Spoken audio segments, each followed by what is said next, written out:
Giêsu ban thần, Ngài mang hết buồn khổ cho ta. Mau khai báo lên ngôi bàn dư dật, trình cho Chúa bao tâm sự ta. Ôi nhiều khi ta trôi niềm an thái, lắm lúc mang lâu khổ không cần. Nguyên do chính ta không đem trao Ngài mọi đau đớn của tâm sự ta.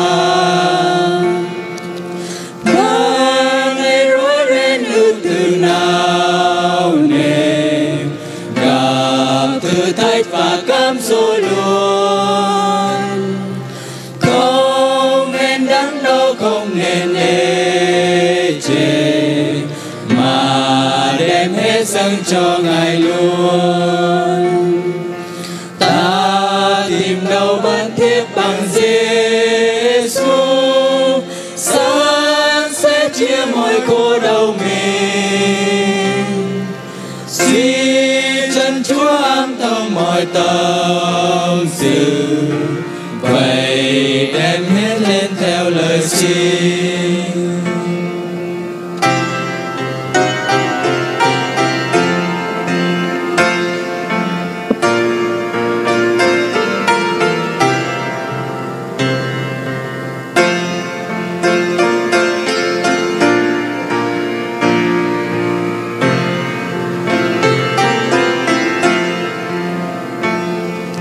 Sao đem cơn lo âu mang lên lòng, làm cho đuối mình với sức riêng.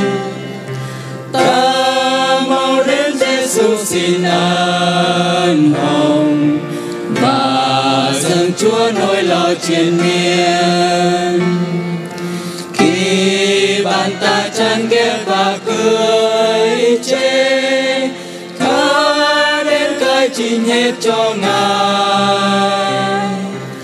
Trong tay Chúa ta an nhiên tràn bề, và trong Chúa ta không sao kê.